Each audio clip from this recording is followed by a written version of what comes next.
What does it take to be a scientific pioneer? To reframe and popularize evolutionary theory.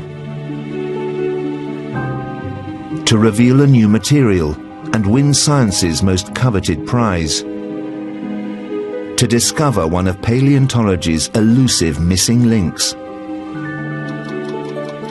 Is the key to brilliance talent, ego, or just plain good luck? What makes a beautiful scientific mind?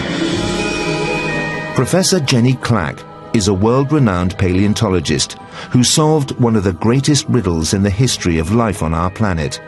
One of the big questions that people have been trying to answer was, how do you get from an animal that lives in the water and has fins to an animal that walks on land and has limbs with fingers and toes? In the late 1980s, she found and described the fossil Acanthostega, an ancient creature which offered new evidence of how fish evolved legs and made the transition onto land. Her talent for seeing what others had missed rewrote the textbooks and led to global recognition for her work. She's the great pioneer. She's the one who led the way and opened up this area that we others have come into. We do talk about the Clack theory of the origin of tetrapods. It does sometimes do to think about things you take for granted. What if it's not this way, but it's the other way? But becoming a pioneer was by no means inevitable. She's not a person with sharp elbows. That's not it at all. It was quite clear she didn't have a great deal of confidence in herself.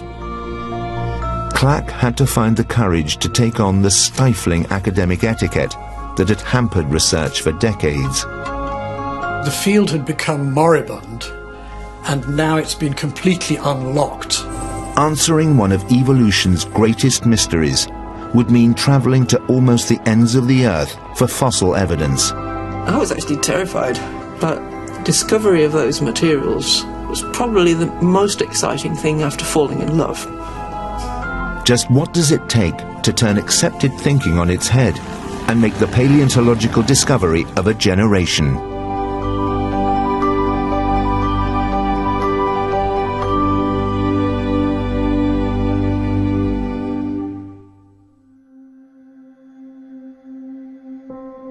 Jenny Clack has made a life's work out of trying to find traces of a world hundreds of millions of years ago, before even the dinosaurs. Her passion is for the very first creatures that emerged from the seas to conquer the earth.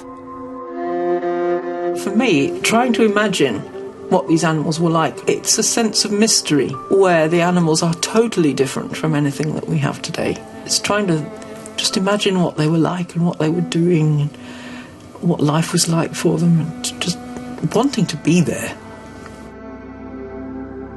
But the evidence is elusive. With only scant fossilized remains to go on, seeing into the rocks poses a creative challenge. It has a lot to do with wanting to see something else in the specimen that nobody's ever seen before and being able to see a little bit more about it. It all goes into this sort of imagination of what the animal would have been like.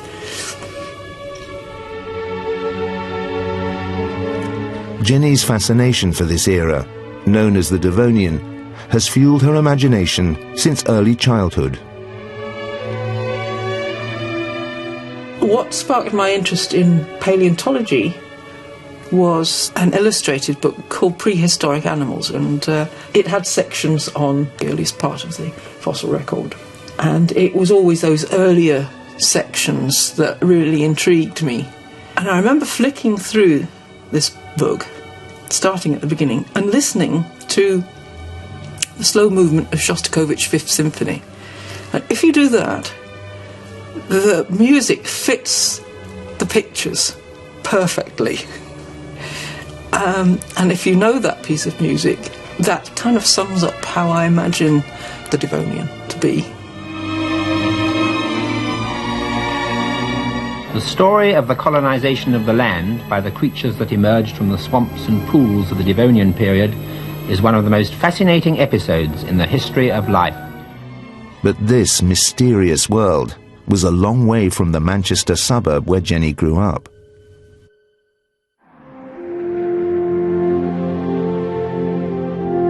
It wasn't a particularly special household, a simple terrace house fronting onto a road. My parents were not at all academic. In fact, they were very poorly educated, and I don't remember the house being full of books, for example, apart from the ones I borrowed from the library. But we had the great advantage that across the road from where I lived was a pond. In that pond were sticklebacks and tadpoles and all sorts of wonderful things. And I used to bring home some of these sticklebacks, newts. My mother hated newts, but she let me keep them anyway. And that was just a wonderful resource. I was an only child, so I would go there regularly, by myself. Intrigued by the primitive-looking animals she found on her doorstep, Jenny soon discovered there was another way she could connect with creatures from the distant past. Through fossils. The remains of these animals will be down in the rocks, well below the surface of the earth. But where cliffs like this have broken away, then the rocks are exposed and we can see where the animals' remains are. By the time I was 11 or 12, I'd heard of this great Victorian fossil hunter called Mary Anning, who lived and worked at Lyme Regis and found some wonderful specimens like the fish lizards, ichthyosaurs. And I decided that I wanted to be the new Mary Anning. So we duly went to Lyme Regis.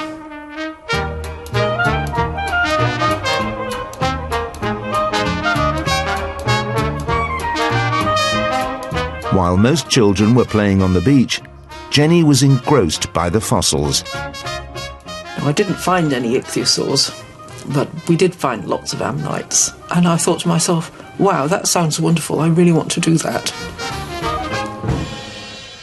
Jenny had found her life's passion. But for a girl growing up in the 1950s, paleontology wasn't seen as an obvious choice. And science plays an important part in the curriculum these days. But girls who may be among the leading biologists must also be able to use their hands. And that's a useful experience when it comes to shopping in the future. When I was in my secondary school, I actually felt very much of an also-ran. I don't think I was considered anything special. Certainly, it was never suggested that I would take the Oxbridge exams. When it came to A-levels, they weren't as good as expected.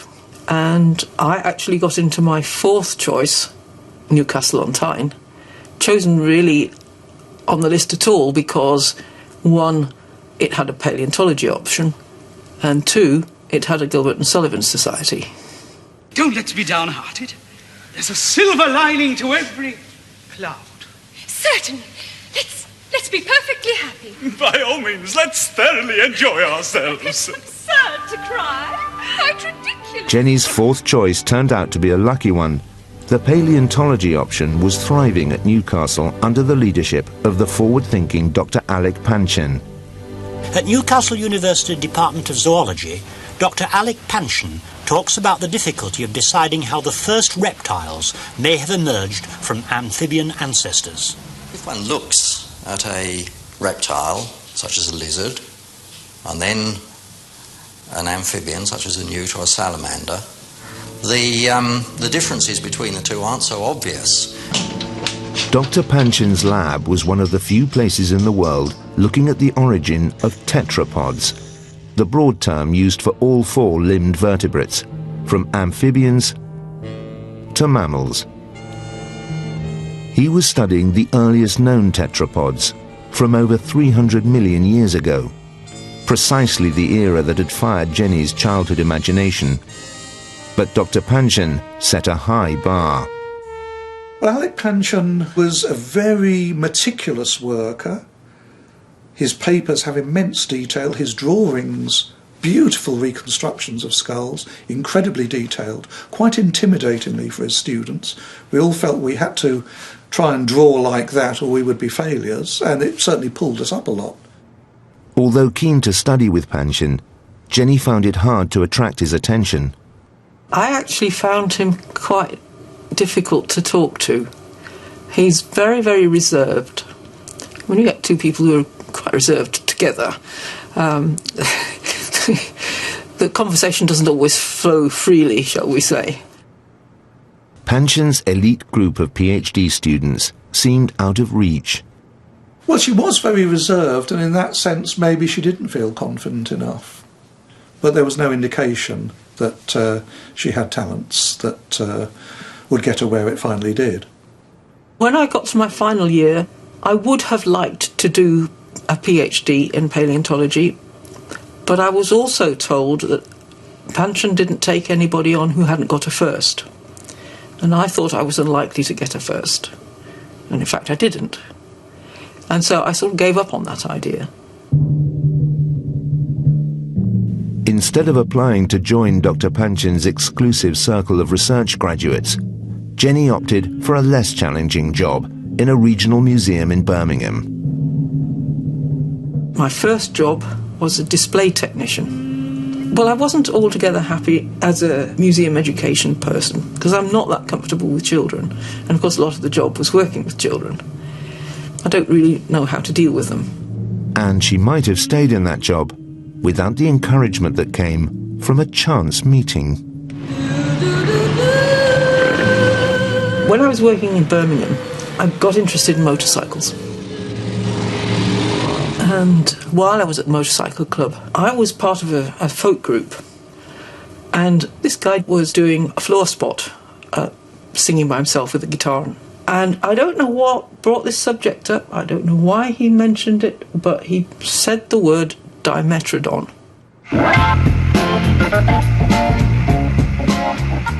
She heard the magic word and pricked up her ears, and it really was just a matter of time before we actually met from then on. What is this guy doing mentioning dimetrodon? Pretty soon we got to know each other. So, yes, we never looked back. Jenny's future husband, Rob, didn't only share her passion for bikes. Soon the couple were hitting the road as fossil hunters. We certainly would take our holidays on the back of a bike, going up to Scotland to look for fossils.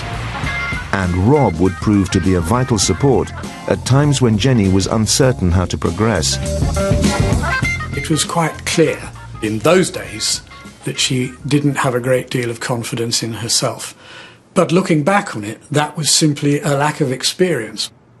With Rob's encouragement, Jenny kept nurturing her passion for fossils, and it wasn't long before she spotted an opportunity.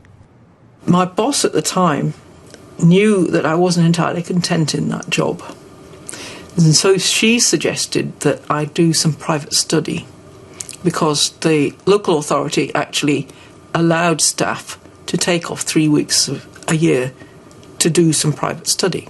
And so I took a chance. Jenny knew that Bradford City Museum owned a fossil that had been discovered in a local coal mine. It was of a 300-million-year-old creature called Pholidopteron, thought to be one of the first tetrapods to venture onto land. Jenny's old university tutor Alec Panchen had tried without success to get his hands on it. Many years before, they had put it on display embedded in a block of concrete. And they would never take it out of the concrete for Alec. And he was always very upset that this was the one specimen he had never been allowed to work on. Jenny hatched an idea that she thought just might impress him. Using her museum connections, she promptly went and borrowed it. So she had it. She recognised the power of having a good hand of cards when you negotiate or something. Her hunch proved right. Intrigued, Dr. Panchen invited her to join him in Newcastle to inspect the specimen. But it wasn't an easy fossil to get to grips with. I remember a colleague of mine having a look at the specimen. He's used to dealing with roadkills, but he said, "My goodness, that's a mess." It was his reaction to the specimen.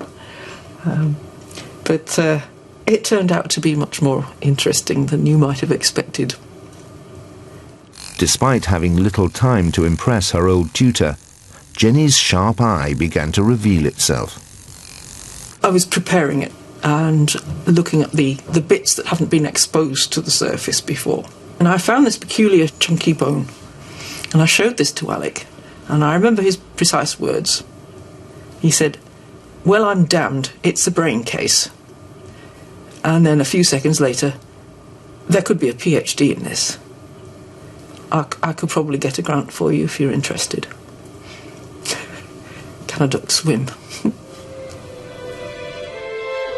Jenny promptly quit her museum job and headed to Newcastle to begin a new life of academic research. The Bradford fossil, Pholidopteron, would form the basis of years of painstaking examination. Here in the Department of Zoology at Newcastle University in England, a research student is working on the fossil remains of one early amphibian. This animal lived 300 million years ago, and one can only be fascinated and curious about what life was like in those days.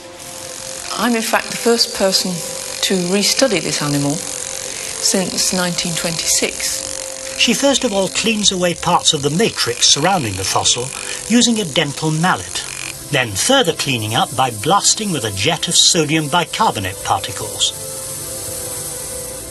You're exposing things that have never been seen by anybody before. It's compulsive. Your sense of time just disappears. And unless somebody comes and knocks on the door and said, "It's time for a cup of tea," you could just stay there. When you go to sleep at night and you close your eyes, you can see it in front of you. It's a bit like watching a movie. If you prepare your own material, it does give you an intimate view of what you've got. And this Bradford fossil was a rather strange specimen. It had probably underwater crawled inside a hollow tree trunk and died and then decomposed. And you knew it was all one animal, and you knew that you had all the bits if only you could take it apart and put them together the right way. As she put the pieces together, Jenny made a startling discovery. It was one Friday evening. I was working on the abrasive, and there was a little bone right at the tip of the specimen, rather apart from all the other bones. So I sat and I prepared it. So this thing is about a year long. It's like nothing I'd ever seen before. And I thought, now, wait a minute. The only bones that I can think of which have got holes through like that aren't vertebrae, would be one of the brain case bones at the back, called the ex-occipital, or a stapes. My mind actually couldn't believe it to start with. The stapes is a tiny bone in the ear of modern vertebrates. Its ability to vibrate is critical to hearing. No one had ever discovered a stapes in an early tetrapod before, as the bone was thought to be too small to survive fossilization. But there was something strange about this stapes. What the stapes showed that I'd found was that it was completely the wrong shape, and it was fixed in a way that meant that it couldn't transmit vibrations. It wasn't free to vibrate. So something odd was going on. A stapes that was too big and solid to vibrate would be useless for hearing in air. But the prevailing theory was that early land-dwelling tetrapods must be able to hear. Jenny wondered if there was another way of looking at it. It does sometimes do to think about things you take for granted and turn them on their heads. What if it's not this way, but it's the other way?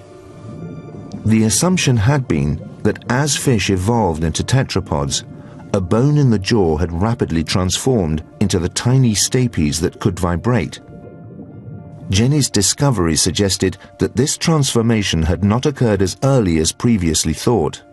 So the stapes that I found is a step along the way into making a modern ear in something like modern reptiles. But it doesn't do it straight away. Jenny wondered whether the bone she'd identified was in fact evidence of a whole sense, hearing, in the process of evolving. What if these animals couldn't yet hear? Think about it like this. What was there for it to listen to? There weren't any creaking insects. There weren't any birds. No animals were making noises. The only sounds would have been the wind in the trees, leaves blowing about, that kind of thing. She began to trawl through decades of academic descriptions of the ears of early tetrapods, and soon realized that many of them did have stapes. Jenny had spotted something that had been right under people's noses all along, but simply dismissed as an unimportant scrap of bone. Alec Panschen had been working on another related animal for some time.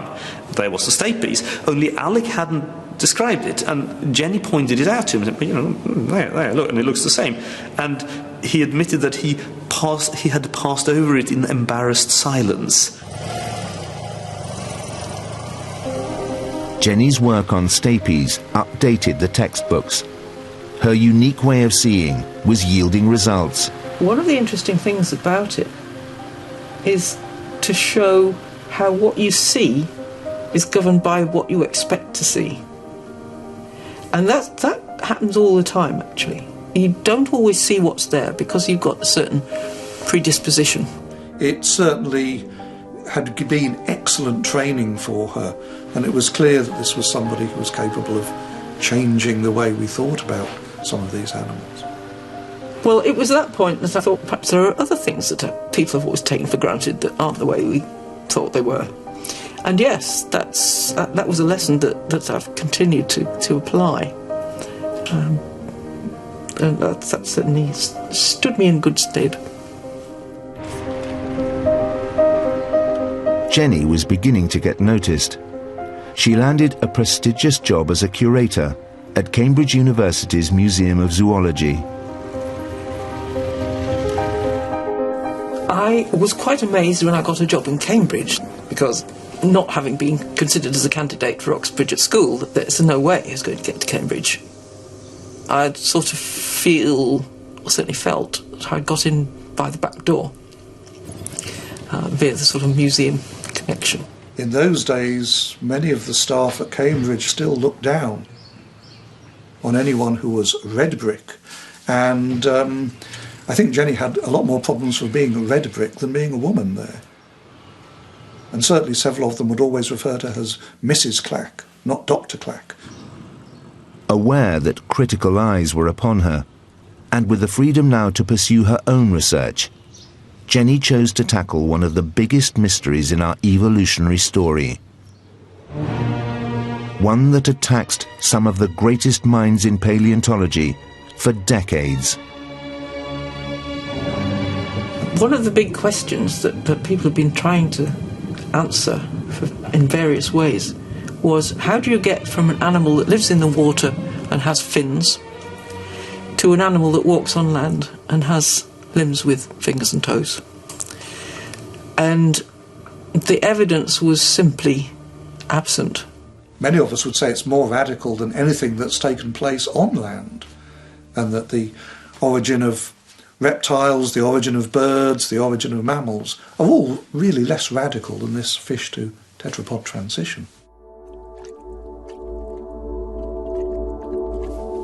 It was thought that this important transition from fish to vertebrates with limbs occurred during the Devonian era, which began 400 million years ago. But there was precious little evidence of how it had happened. Imagination is very important in any science. You have to be able to think about things that you can't see but exist in your head. And for a paleontologist, it's a question of imagining such a world as we've never been a part of. The earliest evidence paleontologists had was Eusthenopteron, a fish with the precursors of our major limb bones dating from 380 million years ago. But the next complete fossil specimen came after a whopping gap in the record. We have an animal called Eriops, which is perhaps 80 million years later, which has got perfectly robust limbs with fingers and toes. So those two animals between them formed the sort of icons of the transition, with the fish at one end of the spectrum, the tetrapod at the other end. A major anatomical transformation had taken place during this time.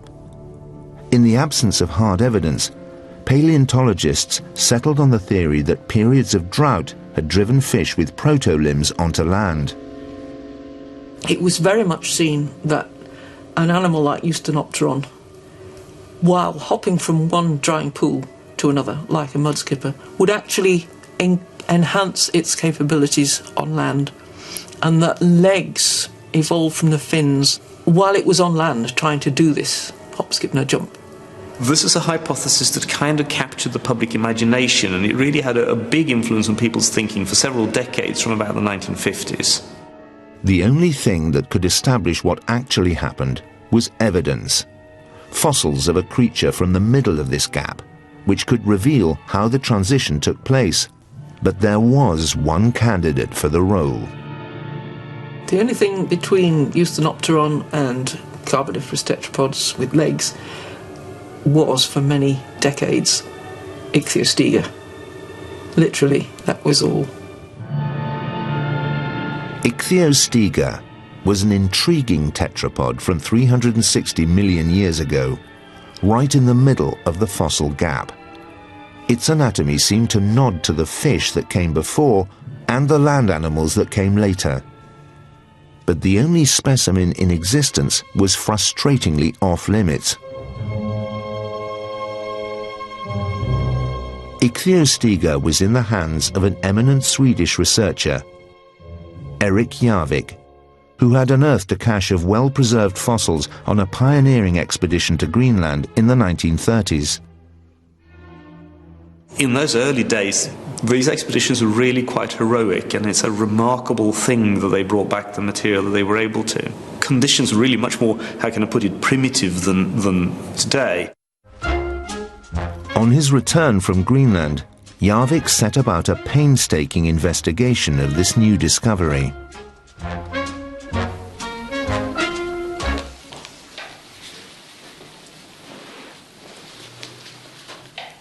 Dinosaurier, skräcködlor, det är väl få förhistoriska varelser som så fängslat människans intresse.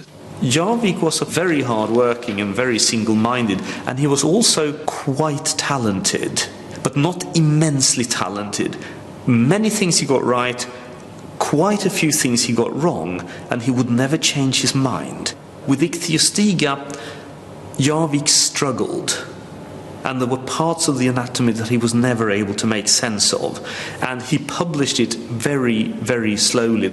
Vi har efterhand hittat rätt mycket material av den här fyrbenta fisken, skallar, och här har vi en sådan. But the academic convention of the time meant that if other researchers wanted to study this animal, they'd simply have to wait.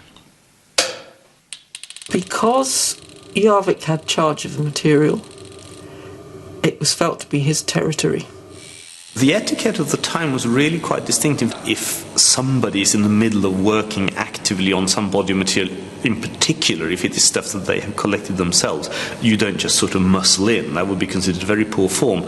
The Stockholm crew had complete sovereign rights over not only the material that they had collected, but really the late Devonian of Greenland as a concept. Other researchers' response to Jarvik's initial findings only added to the delay. When Jarvik published his work, British and American workers ridiculed it. He was a sensitive chap, and the result was a lot of bottled-up anger. And it coloured his view of scientists outside Sweden for the rest of his career. And at this point he felt disinclined to satisfy them by publishing any more about it. And he took the view that they could now wait, and he would work very slowly for several decades.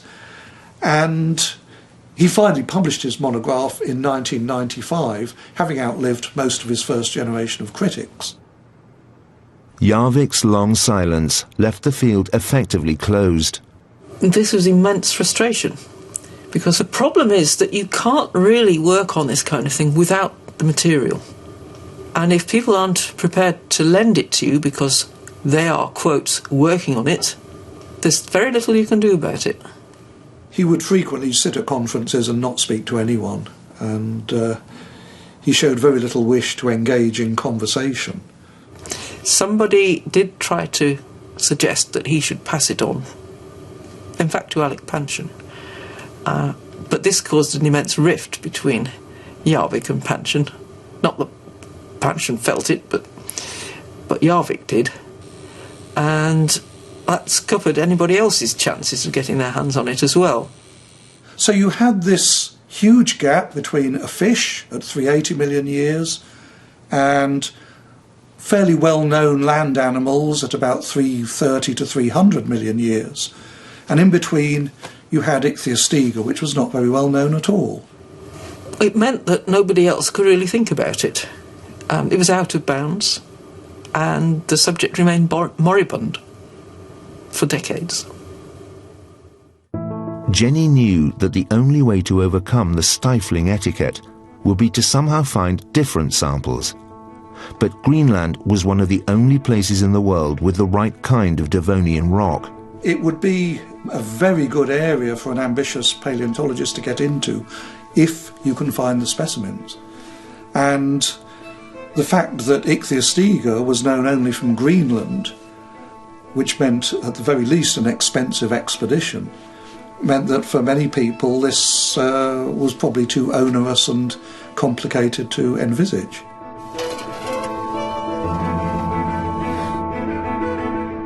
Then Jenny had an extraordinary breakthrough.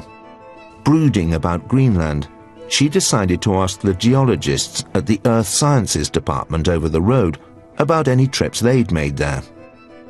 One recalled that a student had been to Jarvik's area of Greenland in the early 70s and had left some specimens in their storeroom. In notes from the student, it said, "We found tetrapods at 3 localities."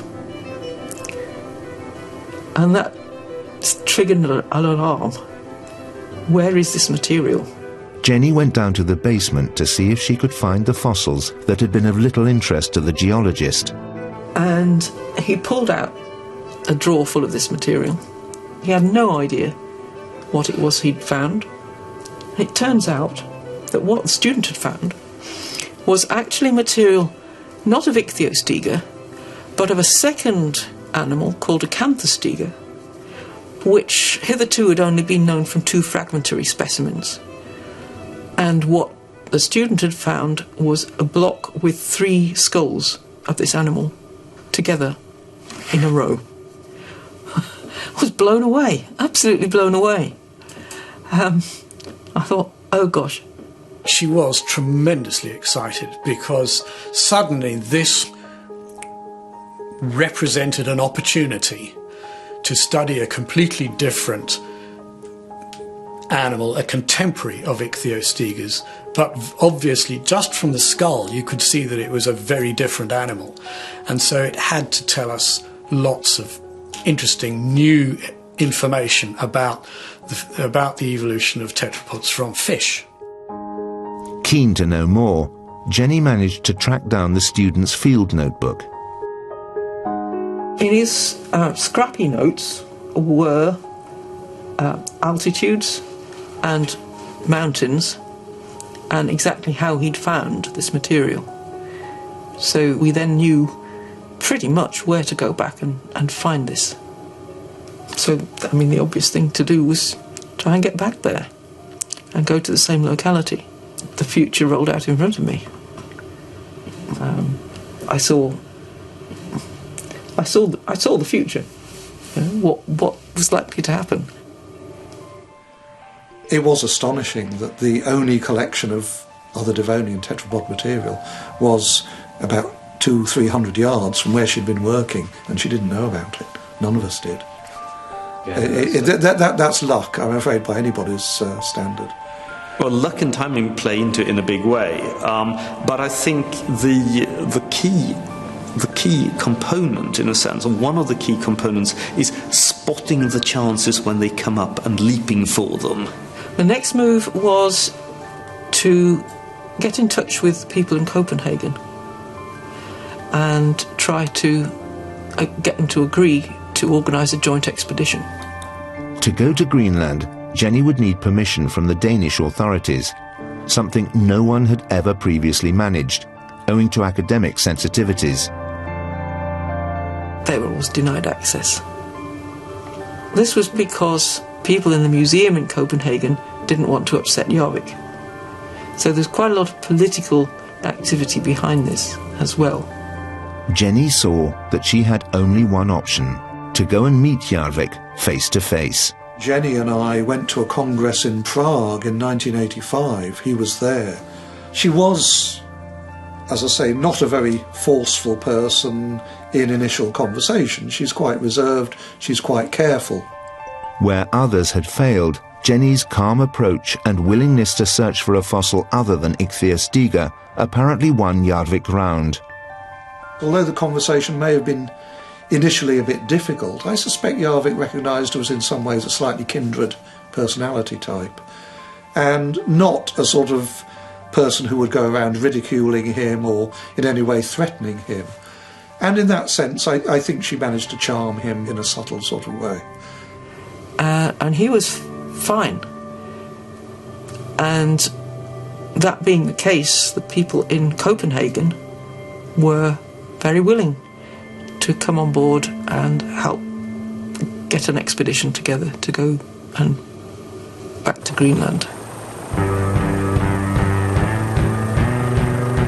Jenny now faced organising the most challenging fossil hunt of her life, enlisting her husband Rob and her PhD student Per Alberg to help her. We'd never done anything like this before.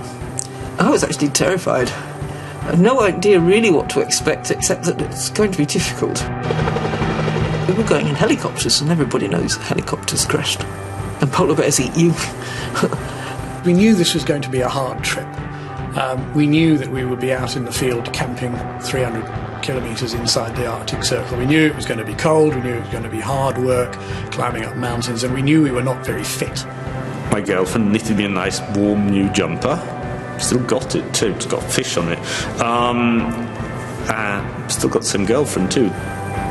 In July 1987, a Danish support team deposited Jenny, Per and Rob on the side of Stensø Bjerg in the remote northeast of Greenland. Now suddenly here you are, there's nobody for 100 miles in any direction. That is isolated. Having set up camp and made things work on that level, we now had to go out and find something. And if we didn't find anything of any significance, well, it really would be rather embarrassing and rather a lot of money spent for nothing. Looking for fossils can be a thankless task, because most of the time you don't find anything.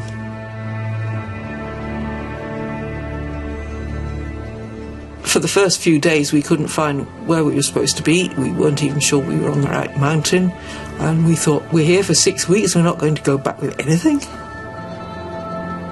We were walking on very steep scree slope made up of small slivers of rock, very loose, very insecure, and at the bottom we could see what appeared to be a sheer cliff waiting for us to fall over it.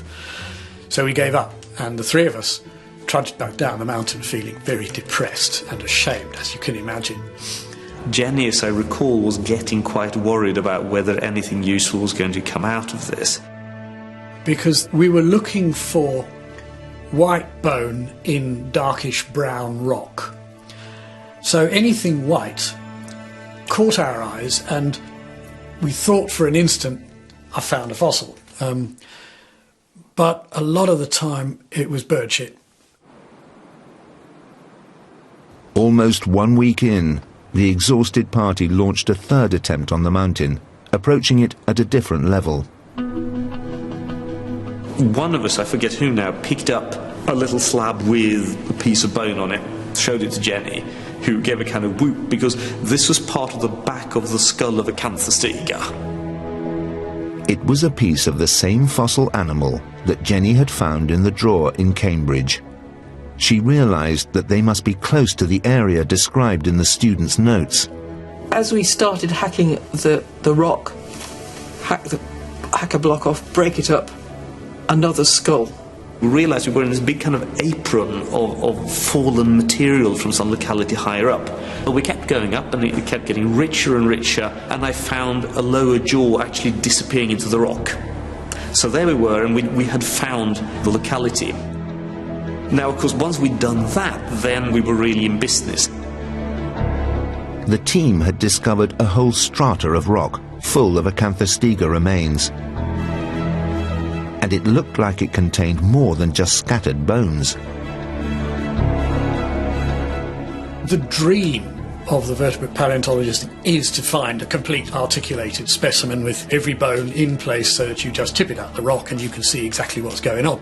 One of the specimens that we found, it was clear that there was a head at one end, and then leading back from there, in sort of a glancing sunlight, was a row of bumps, which looked as though they might be vertebrae.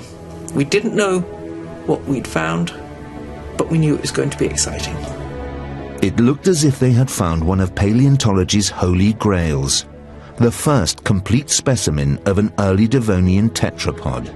This was it. This was the key, really, to the rest of my career. Discovery of those materials was probably the most exciting thing after falling in love.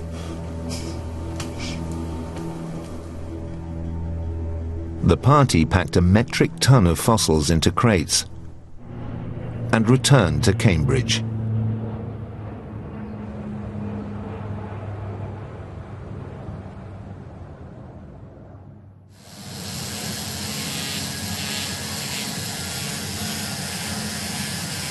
Once home, they faced the monumental task of bringing the rocks to life. Here you're dealing with an animal that really, you don't quite know what it's going to look like. Nobody knows what it's going to look like. And you are able to piece together for the first time a style of creature that nobody perhaps has previously seen. Trying to imagine what these animals were like in life is really what it's about for me. I kind of wish we had a time machine that we could go back and look at the animals. Because a lot of us are zoologists at heart, and these are animals that happen to be in the rocks. Jenny now assembled another team to undertake the painstaking work of fossil preparation. When I started working on that material using the adapted dental equipment that we use, picks and drills and so forth, realised this was going to take a hell of a long time. The Greenland rock is very hard, so it takes a long time to get a very small amount of material out of the specimens. You have these long periods of relatively methodical preparation, punctuated by great periods of excitement, so... You're obsessive in doing this work, because you don't know what you're going to find next, and it's absorbing. It can be nerve-wracking, because you don't really know where the bone is. You have to be extremely careful and take it down bit by bit. And it's all a matter of colour and texture and being able to see subtle differences as you expose different levels. Finding out whether the Acanthostega fossils had legs was critical. They could be the key to understanding how limbs had evolved. I think we were pretty open-minded about it in the first place, because for all we knew it could have had a fin instead of a limb. I mean, it was... other features of the anatomy suggested that it really was quite primitive. Jenny gave Mike Coates the job of preparing the body of the most complete-looking specimen. How much of the animal was there, we weren't sure. So, of course, part of the rest of that was unpacking blocks And again, sitting in dusty museum basements, just trying to fit these things back together again, how they'd been in the field before they'd been broken up. He started work on what we thought was going to be a humerus arm bone. And indeed, that's what it turned out to be. And it was pretty comparable with the humerus of a tetrapod.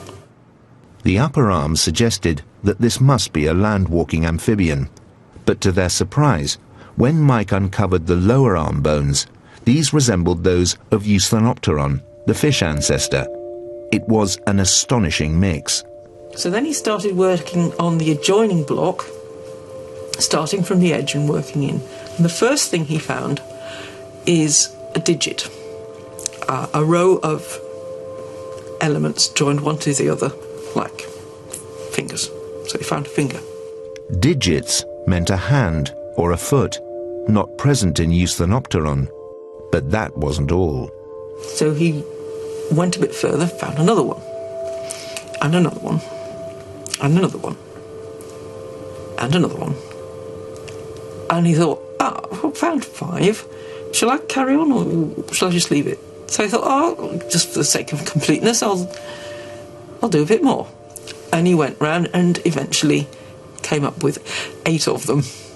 And that was when the fun really started. The assumption had always been that tetrapods had evolved with 5 digits. It made a huge impact because it seemed so outlandish, and there were 1 or 2 people who wondered initially whether what they had found was simply the 2 limbs lying on top of each other, giving that effect, understandably enough. But very quickly, when a few people had seen the materials, it was acknowledged that this was in fact exactly what they said it was. There had been a big debate for many decades about how digits had risen and why they look the way they do. And the 8-digited limb of Acanthostega landed kind of smack in this. Jenny began to wonder whether she needed to rethink the most basic assumptions. I think as Mike was preparing the forelimb, it just became obvious that the forearm was stretched out like that. It really couldn't bend very far. They just do not look like weight-bearing limbs. So we began to think of what else it could do, and what was it being used for? It was a confusing picture. The arms didn't bend in a way that would allow Acanthostega to walk, and the 8-toed hand looked more like a paddle than a foot it could stand on. Then Jenny had a radical thought. What if Acanthostega's limbs and feet hadn't evolved on land? Perhaps limbs evolved before walking, perhaps for some other purpose. Swimming.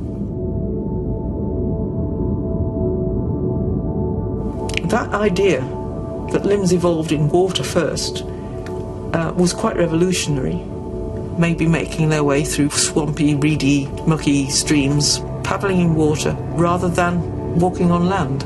In other words, something entirely different first and then only later used for walking with.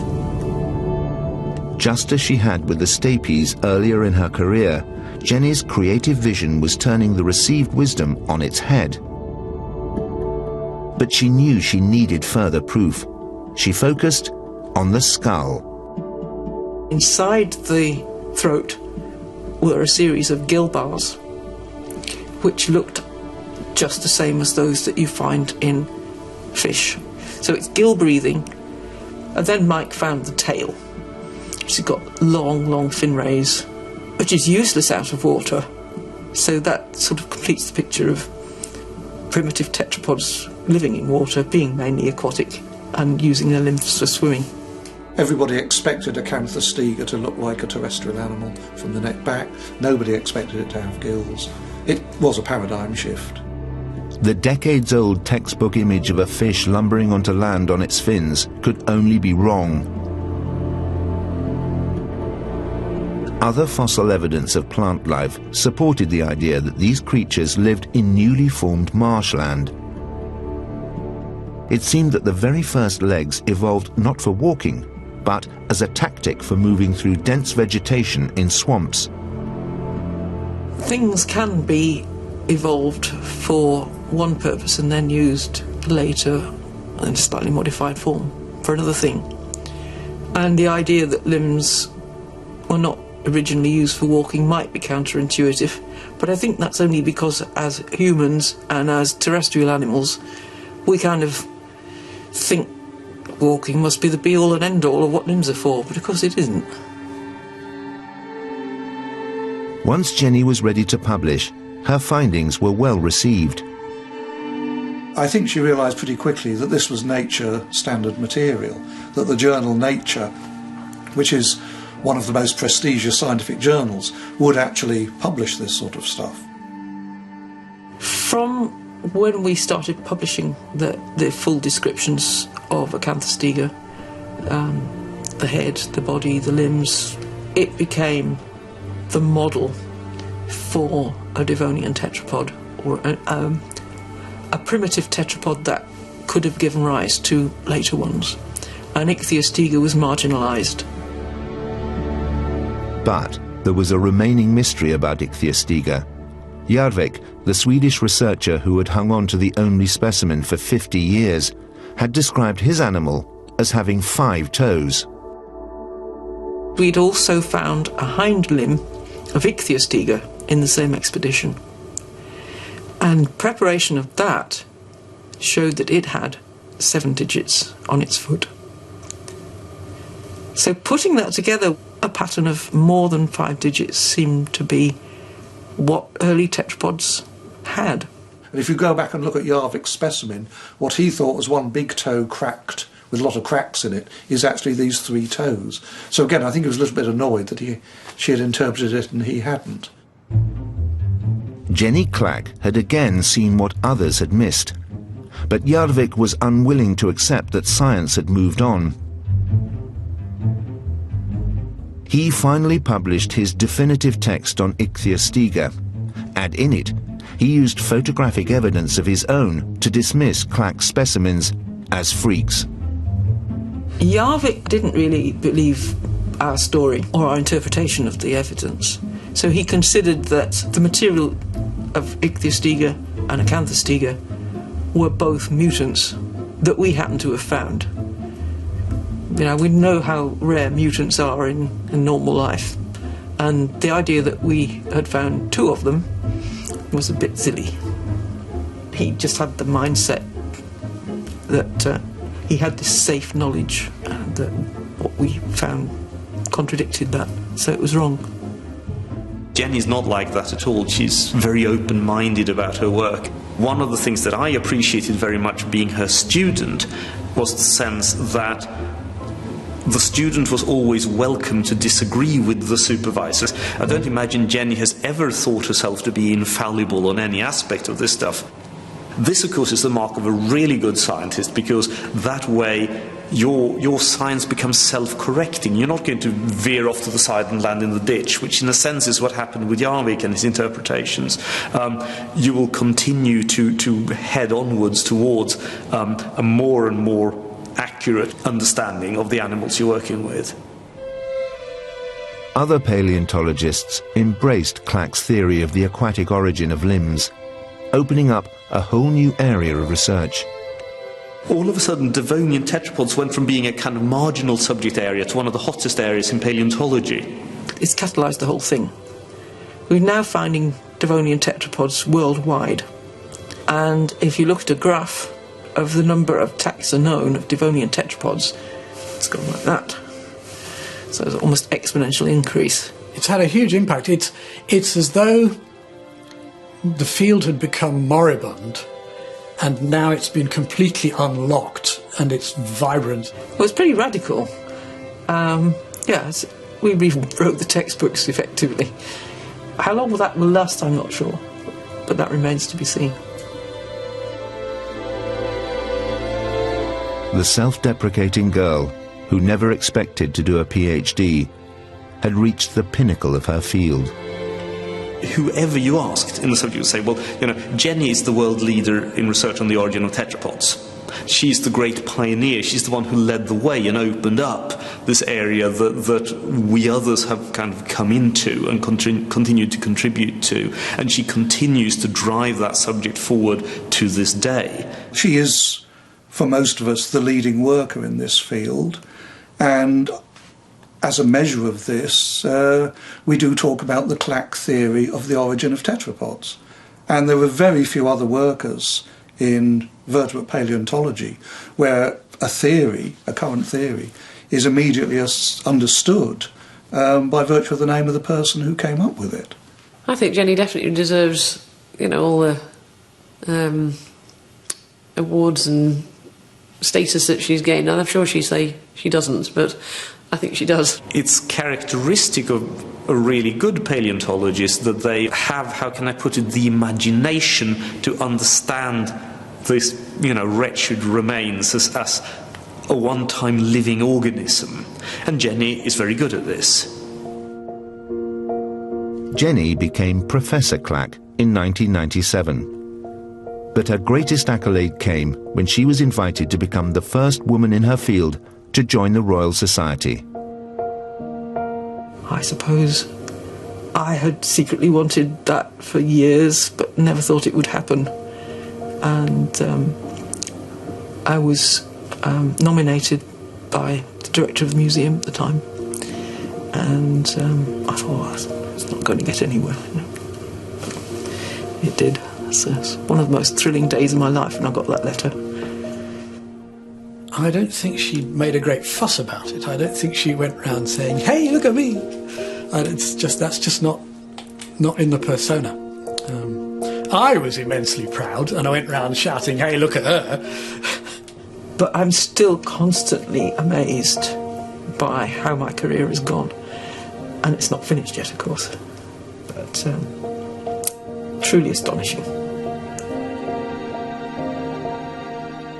Since describing Acanthostega, Professor Clack has remained at the forefront of tetrapod research, with over 140 publications. And she continues to make new discoveries that fill the gaps in the fossil record. But she accepts that her theories could yet be superseded. All our discoveries, fossils will remain, but the interpretations can be overturned any day. All this knowledge is provisional. And this is something that people don't really understand about science, that it's not about certainty, it's not necessarily even about facts, it's about questions and the answers that you give. A lesson in life's impermanence that perhaps only paleontology's long perspective could have given her. We should remember that we are only here temporarily. We do need to bear in mind that something will evolve to take our place at some point. And I like to speculate about which group of animals that might come from. My betting is on rodents, actually.